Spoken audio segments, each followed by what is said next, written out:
Hello and welcome everyone. So today I have with me Mr. Ashok Pandey and I, your anchor Dia Arora, on behalf of Brainfeed, welcome you, sir. Thank you. Thank you, Dia. Yeah, so let me tell you all that Mr. Ashok is director of Alcon Group of Schools, Delhi. He led Indian school principals delegation to US, UK, Australia, and Malta. He also received the National Teachers Award by the President of India in 2012. And let me tell you all that he sits on the governing body of the National Council of Teacher Education, NCTE. So we welcome you, sir. On today's topic, we are going to discuss on is hybrid model of learning. Since we have seen, since the lockdown started, we have observed how education has evolved over the time. So hybrid learning combines face-to-face and online teaching into one cohesive experience. So approximately half of the class sessions are on campus, while the other half have students working online. So we'll be discussing on the same. Sir, my first question to you is, if we talk about learning objectives via hybrid model of learning, what do you think can be best achieved online better than the face-to-face interactive sessions? Okay. So, Dia, give me a minute to give a context in which we have come to this hybrid model of learning. Is it totally new, or we have been practicing hybrid model for some time? So, I'll take a minute or two to explain the whole thing, right? Sure, over to you. This hybrid new name, as it appears, has come in the wake of the pandemic. And when the pandemic started in the month of last week of March until today, so we thought that in the month of March and April, it will be over by May, and we will finish it off like we are running a sprint, 100 meters a sprint, and in 10 seconds we'll finish it. And then we suddenly came to July and August. Then we thought that no, it is not a sprint. It is a 1500 meters long race. So let us gear up for a long race.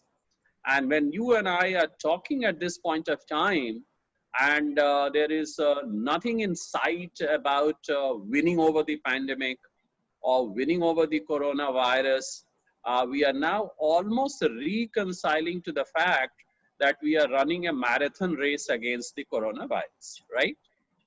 And therefore, we are faced with three dilemmas as far as education is concerned. One is, should we continue to have the online? The second is, should we get the children on the campus? And the third, of course, is, can we have a common and combined model of the two? And when we think of the present scenario, it appears that we will have to compromise between the two, a mix of the two. And that is why this hybrid model becomes a little more important, exciting, a new normal, or whatever name you can give. But if I take you to the pre-COVID period, and when we said that we are having classes on campus, I think some kind of hybrid model we were pursuing even then also. And what was the hybrid at that time? We were having some classes within our classrooms. We were going to the laboratory. We are going to the physical activity room. We are going to music. We are going to dance. We were having field trips. We are going for excursions, field studies. So we were combining the entire curriculum into a whole lot of experience. Say for example, if the children had to go for outing on a particular day, they will not bring their bags to the school, you see. So that was a hybrid of open learning or free learning and outside learning. So it is not that hybrid is totally new. Now the hybrid has changed its definition. So its components have changed. Yes. So the new definition is hybrid of some children at home, some children in the school. The same children coming to the campus one day, staying back at home, because we cannot, for any foreseeable future, can imagine that a school which it conducted itself in the month of February will be able to conduct itself in the same manner very soon. So we will have to devise a lot of techniques, which children will come, which will stay at home, how many will come, what will be the social distancing. They will come with new weird accessories, right? Earlier, children used to come with scarves and maybe some kada or ring or something like that, and we were taking umbrage to that. Now they will come with mask, maybe with gloves and sanitizer. There will be hesitation in coming together. Their gestures will be different. So that is what the scenario going to be. And therefore, now I come to your main question, that what we can achieve online and what we can achieve in person, right? So of course, I mean, in person, we were achieving almost everything, right? So we were having classes, we were having games, socialization, children learning from each other in corridor, noisy, eating tiffin together, playing together, and all those things are, almost at a halt now, right? So at the best that we are having is that we are having classes online. So the lessons are being imparted.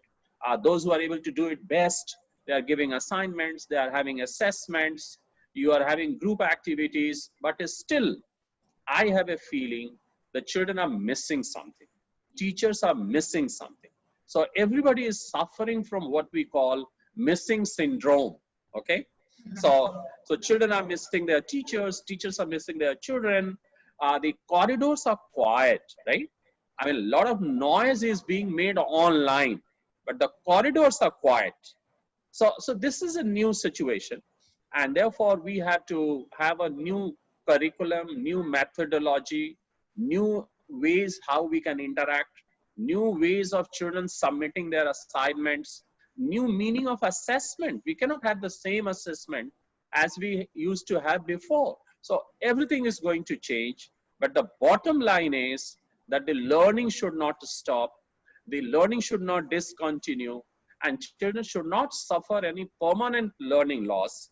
A little bit of loss which can be compensated when they come to the campuses is fine, but any amount of permanent learning loss will be something which will keep haunting us for a very, very long time.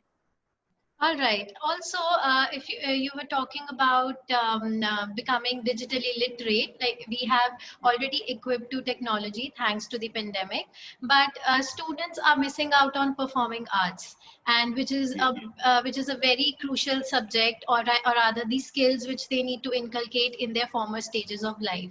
So, what do you think? Will the students be able to perform arts the same way they have been doing before?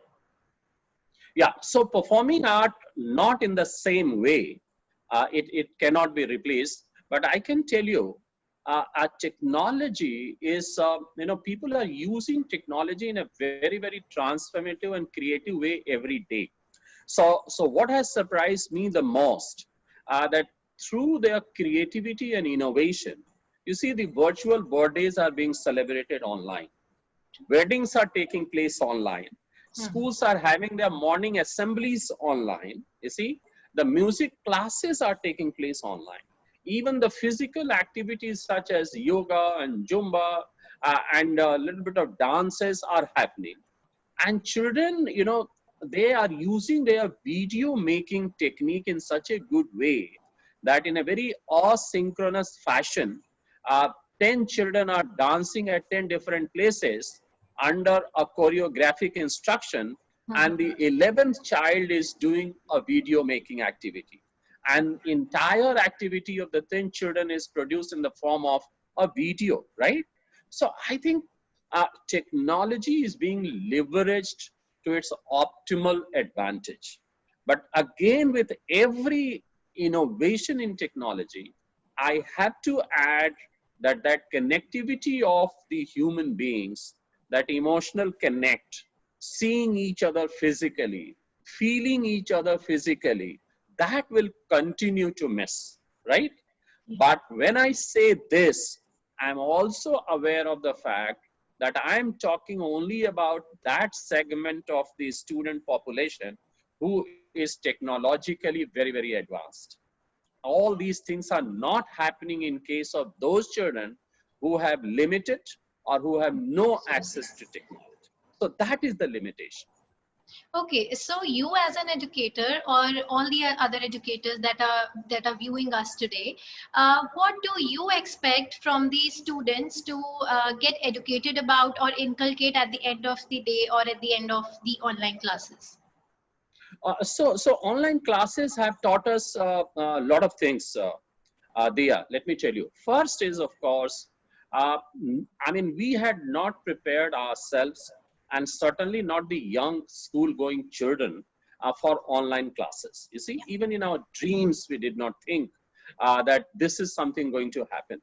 And therefore, shifting to this new platform and embracing this new paradigm change is something which is very, very difficult for everybody. And therefore the children, they had to be, self-responsible. That is something very, very important. The children had to be self-directed. That is very, very important. When you are coming to a school and you are not doing something, you know that the teacher will take me off, okay, either by persuasion or by maybe showing her eyes, or peer pressure or something like that. Now your parents do not know much about what you are doing. Even if they could know, now they have to go back to their workplaces and you are alone in the houses. And therefore you have that little bit of freedom in which your choices could be harmful to you see. And that is why that sense of responsibility, that sense of self-directedness, and that sense of being responsible for your own future and knowledge of the cost that you are incurring for not being responsible is something that our children must learn.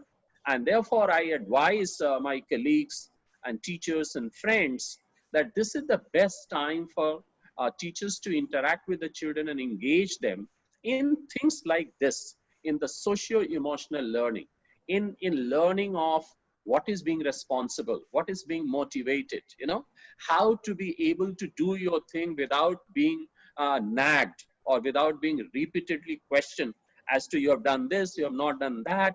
I think those are the things which are becoming of prime importance, because from a distance, you feel very helpless if somebody not responding to you in the manner in which you want, or in the manner in which is very, very good for the person himself or herself. So that little bit of irritation and frustration might come in the teachers, and therefore this lesson is very, very important. So the same thing which you said, that inculcating the online system and amalgamation of the two is surely going to have a lot of workload. And being a student myself, what I experience attending my online classes, and what workload do I have on me, I feel that teachers are not able to understand it. So being educator or on teachers point of view, how do you think that teachers are going to access the workload of the students? Yeah, so first of all, teachers' workload must be reduced by the school management and by the leadership, right? So it is a chain reaction of being caring and being compassionate at every layer of the hierarchy, right? So let us say that a school principal or a school leader, the empathy and the compassion and the good care demands that we do not expect a lot from the teachers, okay? So we have to lower down our expectations from the teachers. Their workload must be less. And then the teachers also have to understand the problem of the children, right? Because children, we take it for granted that the children are all the time ready for learning and taking new lessons. I think that assumption needs a little bit of examination, or at least some moderation, right? Because children also have a lot of pressure, and children also have some family responsibility. All the children have no access to technology. If they have internet in the house, they do not have devices dedicated to them. They may have devices, but they may not On have the a internet. quiet place where they can sit down and they can work and take your lessons. And imagine there are some families where if the child is the elder one, may have to take care of the younger siblings also. Some house chores may be allocated to the child for him or her to perform. So I think we have to be a human being. You have to be very sensitive, and we have to understand the circumstances in which all of us are navigating our lives. So this is the second thing. Now, third thing is very, very technical, and which is self-management and also the management of teaching and learning. And for that, I think the teachers have to learn the technique, how they can divide their work between synchronous work and asynchronous work. So I'll give you an example. If from morning 8 o'clock to 2 o'clock, you are also on the screen and children are also on the screen, I think that will create a kind of fatigue which can never be repaired, right? So we have to find out that what is the chunk of time in which I'm going to talk on the screen.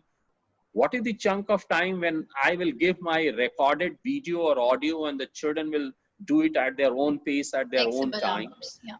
Yes, what is the chunk of time in which I have given an assignment and maybe I have made a group of children and they can collect themselves online and do a group work, exploration, research, even the artwork which you mentioned in the beginning, they can make a poster, they can make infographics, they can do research on your own topic and they can come out with a presentation of their own, which you will be surprised that a near perfect presentation by the children where they did not have any knowledge about that particular chapter, right?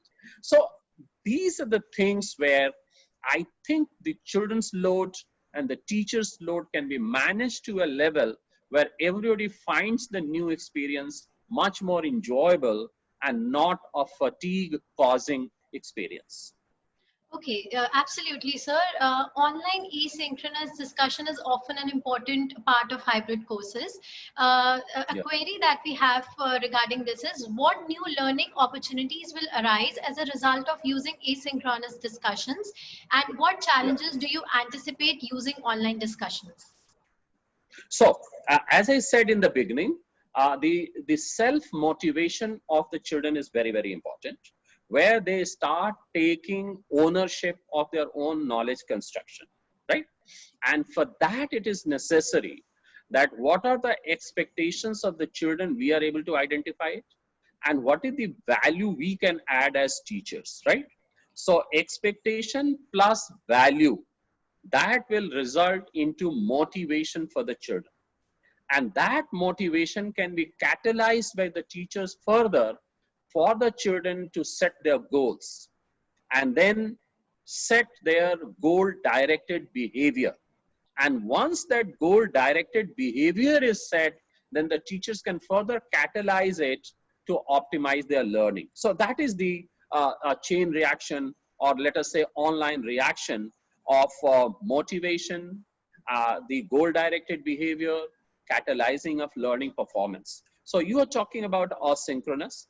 I think the teacher's ability and ingenuity, can create wonders. Okay. So I have a firm belief that if teachers start trusting the children and start fostering their agency, start fostering the curiosity in them, they can come out with brilliant results. Okay. So, for example, you have given a topic which you want to do tomorrow or maybe 2 days later, and then you structure it and let 5 or 6 children work on it, do research, what is the previous knowledge which can be connected with that, and how this chapter can be developed. So for a change, you come to the classroom and you say that I am one of the students, and today I have got a group of 5 teachers today, and they are going to drive the discussions, and let it be a peer-to-peer learning, and you intervene in between as a student teacher, or as somebody who can facilitate the whole process. And now you see the beauty of this. And I think, in my opinion, that will be the most interesting and engaging class for the children. So this is just one example I have given to you. There are many other examples. The children, these days, they are so self-independent. And if this independence can be, augmented with little bit of self-responsibility, then they can watch videos, they can do some virtual experiment. They can pick up a phone and discuss with 2 more students, what do you feel about it, So everything is happening at the level of the child. Everything is happening at their own time. Everything is happening at their own pace. And that is the new norm of teaching. which we will have to inculcate in these students.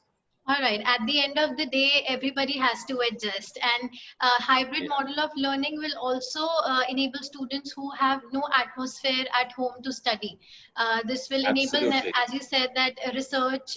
If we are given some time to research, so Yes, that research work can be done in the school, and you can proceed with the project at home itself. Okay. absolutely. All right. Absolutely. Okay, so sir, when working online, students frequently have problems scheduling their work and managing their time, and then understanding the implications of the hybrid course module as related to the learning. So what Yeah. do you plan to help the students address these issues? If you can just explain with some example. Okay. So essentially, what you are saying is that the children are not very proficient in prioritizing their work, right? True. So this is the first thing. The second thing is that even if they know how it can be facilitated or how it can be catalyzed. So I think this is the second problem in my opinion. So what should happen first is that we should not overload the children with lot of course content. That is the first thing. And we should not focus too much on content.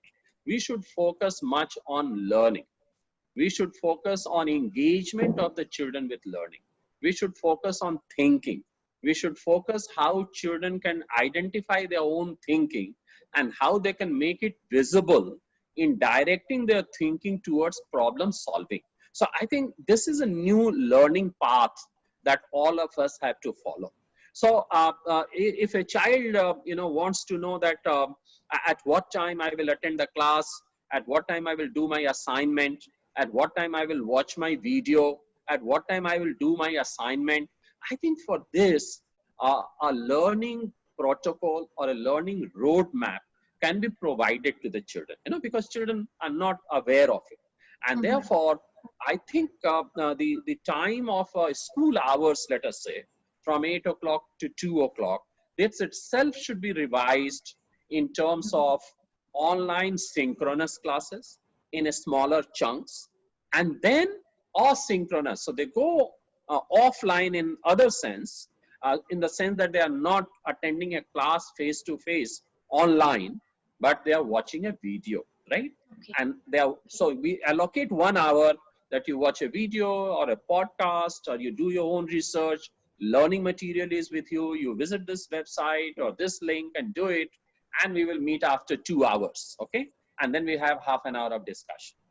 Fine.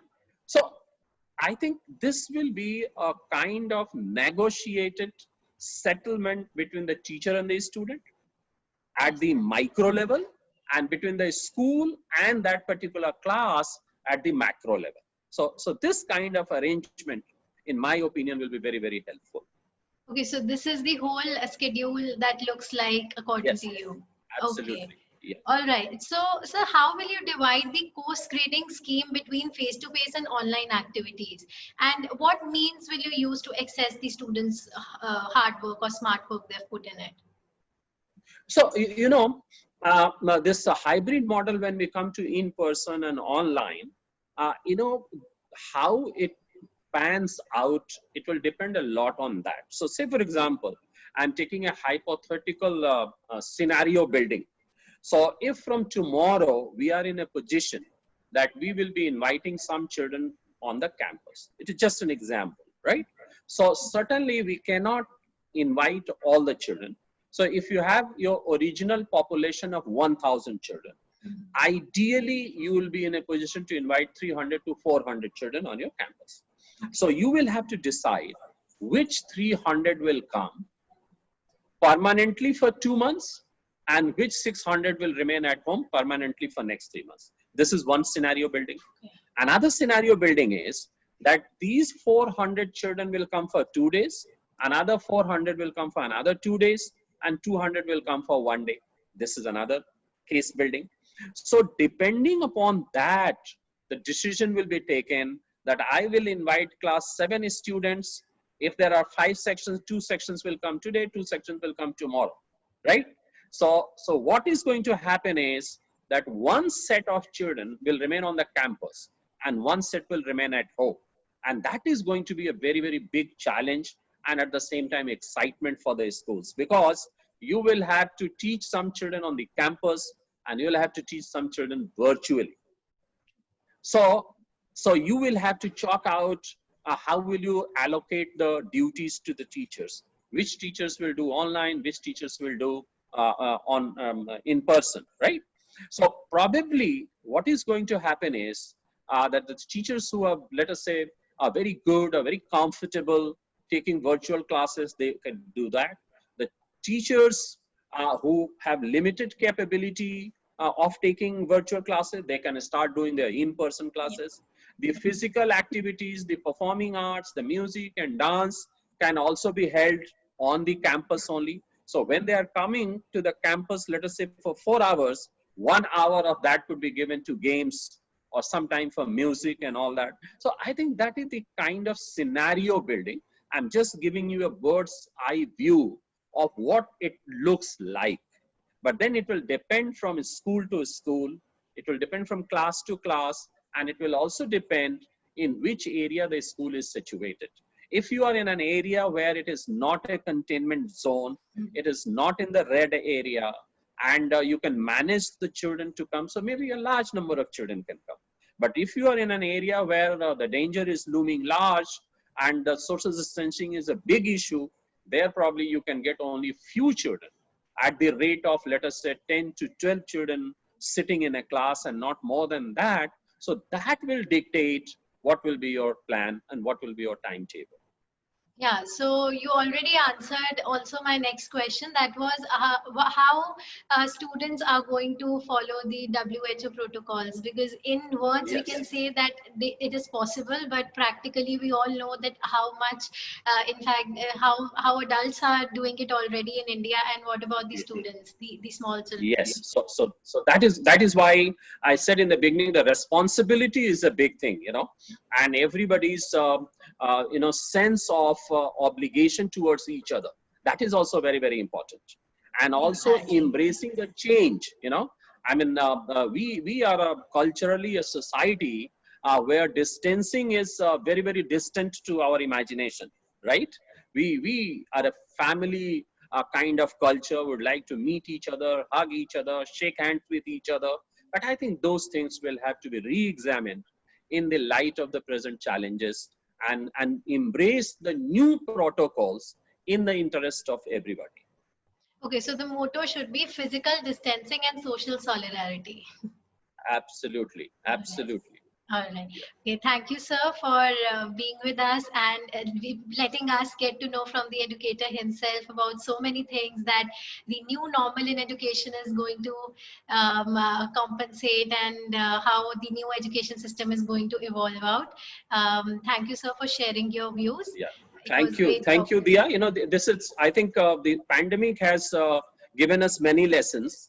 So one transition was that we, from campus, we moved to online, Online. and we faced the transition, I think, with admirable, response. Now the second challenge is how to bring them back on the campus. Now bringing them back on the campus will have again the same challenges, because we are not getting them all at once. So it will be phased, it will be the gradual transition, and then we are going to have another spell of challenge. And if we could meet the challenge in March, I'm sure we'll be able to meet the challenge anytime in future as well. Oh, yeah, yeah. You're talking about the vaccine, right? Yes, All yes. right, all right. Okay, So, thank you. so Yeah, still, because that is the ultimate benchmark, our true. psychological satisfaction will come when there is a vaccine in the market and everybody knows that now nothing will happen to me. In fact, Till in the that market, happens, and for how it will go to people, how it will reach out to people. exactly. That is a That's Herculean what I task. mean. Yeah, yeah, absolutely. Yeah. True. Yeah. Okay, sir. So Thank thank you very much, Dia, for this opportunity. We are Wish you all glad the to have best. you. Yeah. Thank Thank you, you. sir. Thank you very much. Thank you, Thank sir. you. That was it by Mr. Ashok Pandey on hybrid model of learning, that is the amalgamation of online learning as well as face-to-face interactions that we are going to experience in the coming future in education sector. For more such updates on education sectors and other pedagogical structures, stay connected to Brainfeed and also subscribe to the channel as well as the magazine so you get to know about the latest trends in education sector.